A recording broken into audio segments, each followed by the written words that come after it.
Kita lanjutkan mengenai korelasi klinis yang terkait dengan metabolisme dari asam amino.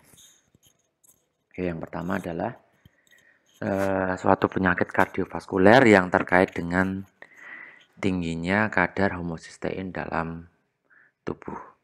Ya, apa itu homocysteine dan apa pengaruhnya? Ya, kita lihat di sini. Jadi homocysteine ini merupakan asam amino yang dia bisa mengalami reaksi lebih lanjut. Bereaksi dengan serin menjadi ini sistationin. Maaf, sistationin. Ya. Reaksi ini melibatkan enzim namanya sistationin beta sintase. Nah, sistationin ini mengalami reaksi lebih lanjut menjadi sistein. Jadi asam amino sistein dan juga alfa ketobutyrat. Nah, apa yang terjadi ketika level homocysteine itu tinggi? Nah, level homocysteine itu bisa tinggi karena tadi salah satunya adalah adanya defek pada enzim sistationin beta sintase. Nah, kita lihat terlebih dahulu di sini apa yang terjadi ketika ini homocysteine ini bisa berubah secara sempurna menjadi sistein. Nah, ternyata di sini terjadi proteksi terhadap endotelium, terhadap sel pembuluh darah, kemudian menekan inflamasi peradangan, menangkap radikal bebas, memicu pertumbuhan pembuluh darah baru, menekan resiko aterosklerosis, dan menurunkan resiko stroke. Nah, yang terjadi sebaliknya apabila homocysteine ini tidak berhasil dirubah menjadi sistein adalah yang di sebelah kiri ya. Itu namanya hiperhomocysteinemia. Nah, tentu saja yang terjadi adalah kebalikan dari yang sebelah kanan.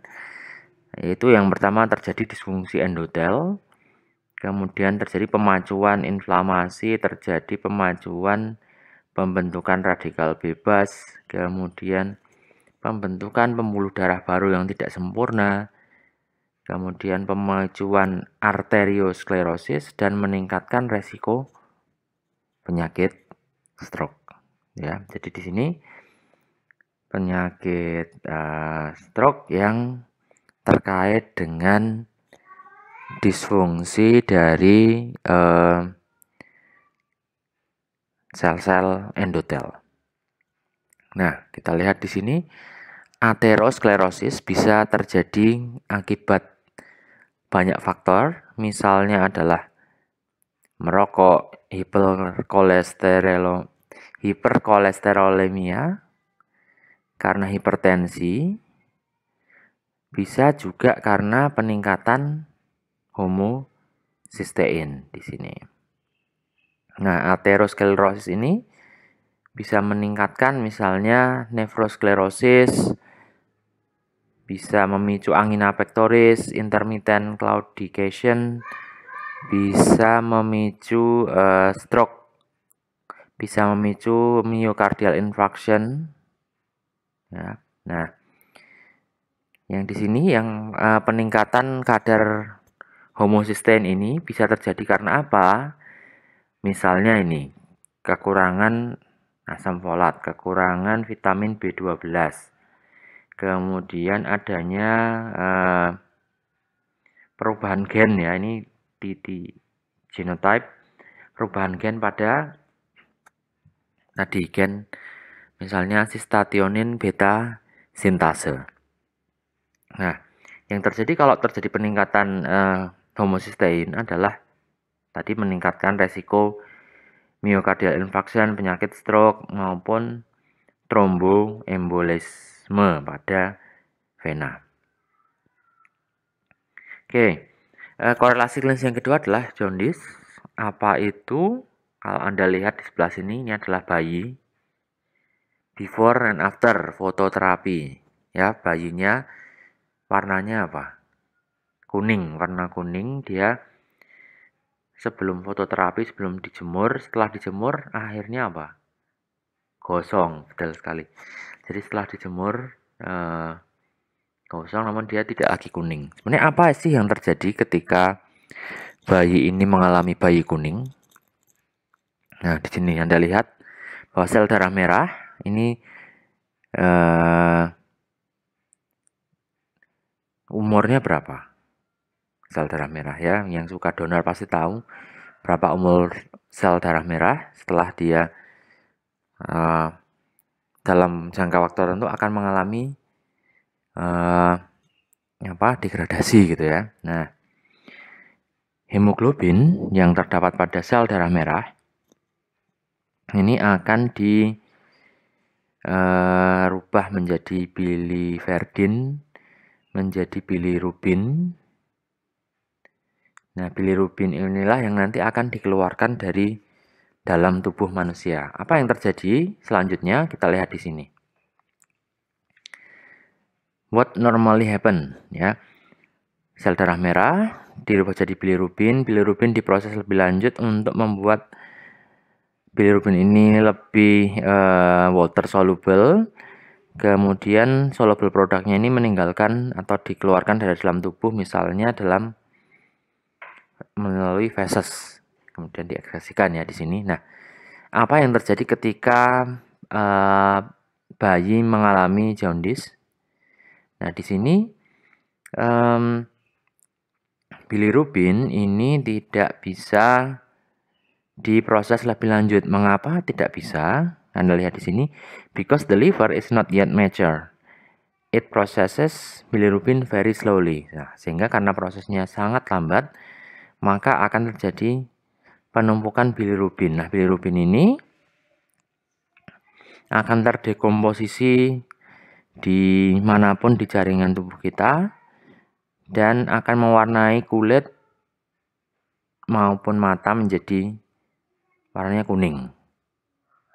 Nah, penyakit yang ketiga yang terkait dengan metabolisme asam amino adalah yang disebut sebagai phenylketonuria.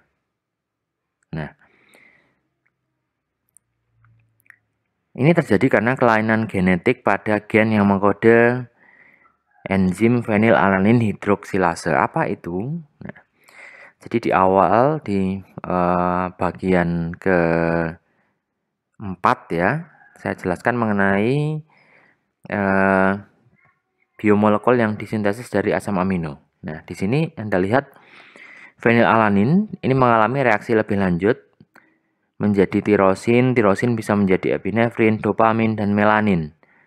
Nah, perubahan fenilalanin menjadi tirosin ini diperantarai oleh enzim fenilalanin hidroksilase. Nah, apa yang terjadi kalau fenilalanin hidroksilase ini mengalami kerusakan?